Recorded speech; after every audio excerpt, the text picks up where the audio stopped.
أهلا يا رمضان يا رمضان، نور الحارة كمان ضحك الطفل في كل مكان. أهلا يا رمضان، هلالك فوق فرحان، يبص لينا الحيران، ريح كحكك في البلكونة وصوت قرآن في كل مكان. أهلا يا رمضان يا رمضان، جمع العيلة كمان، إيدي في إيدك نحكي حواديت لحد السحور والأذان. يا رمضان يا رمضان، أهلا يا رمضان. تخيل إنك شايف صاحبك بيتظلم وساكت، تفتكر سكوتك ده موقف حيادي ولا ممكن يخليك شريك في الظلم؟ الرسول صلى الله عليه وسلم قال: من رأى منكم منكرا فليغيره، يعني لما نشوف غلط لازم يكون لينا موقف. في حلقة النهاردة هنعرف هل السكوت عن الحق شجاعة ولا زي ما بيقولوا من سكت عن الحق شيطان أخرس. يلا نشوف بطلنا هيختار إيه، السكوت ولا يقول كلمة الحق حتى لو خاف. مش فاهم التجربة دي خالص. أيوة أنا كمان مش فاهمة. مفيش مشكلة، بصوا على الخطوات الأولى. طيب هجرب. يا جماعة والله العظيم الكلب بتاعي أكل الواجب بتاعي. كنت مرة عذرك جد، أنا مش كداب. يا مس أنا مش فاهم الدرس ده خالص، ممكن تشرحي لي تاني بالراحة؟ مش فاهم حاجة في الكيمياء دي، هتسأل الدكتور؟ مش عارف، التجارب معقدة. ممكن نشرح لبعض. يا خبر أبيض، الاختبار صعب قوي. ليه؟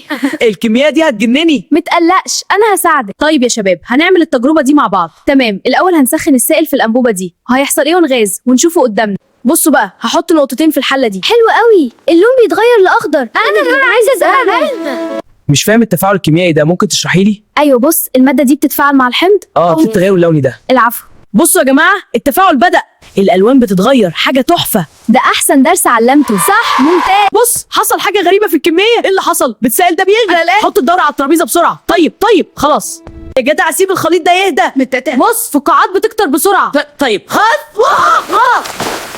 ايه اللي حصل؟ معرفش، انت اللي عمال قلبته. انت اللي قلبته. بص بيطخ. هيغرسنا. مين السبب؟ كريم اتعاقب.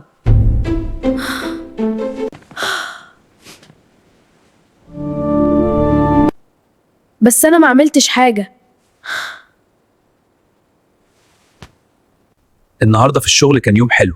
بابا عايزة أحكي لكم موقف مضحك حصل النهاردة. مالك يا آدم؟ مفيش، وبعدين قالوا لي المشروع ناجح. حصل موقف مضحك النهاردة. مالك يا آدم؟ مفيش. أصعب حاجة مش إنك تغلط، أصعب حاجة إنك تسكت عن الغلط. يا رب أنا غلطت، أستغفر الله العظيم، اديني شجاعة أصلحها. ما بك يا بني؟ أشعر بالحزن. لا بأس، أنا هنا.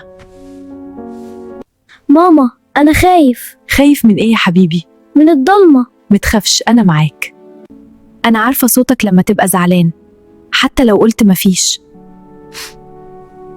أنا خفت يا ماما وخليت كريم يتحاسب مكاني. ما تزعلش هد، طول ما ضميرك صاحي أنت لسه بخير. ما تخافش يا حبيبي، ماما هنا. بس أنا زعلان قوي. أعرف يا روحي، بس كل حاجة هتتحل. طيب يا ماما. يا مس أنا اللي زقيت كريم، هو ملوش ذنب. كان لازم تقول من الأول، تعاقبه هو وترجع حق كريم. أنا آسف، خوفت. أنا كنت زعلان، ما دافعتش عني.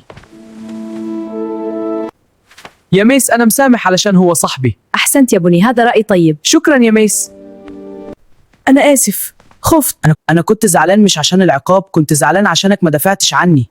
آسف، أنا ما كنتش أعرف. الكذب ممكن ينقذك لحظة بس يوجع قلب حد تاني. الاستغفار مش بس إنك تقول أستغفر الله، الاستغفار إنك تصلح اللي كسرته. أنا آسف، أنا أيضا آسف.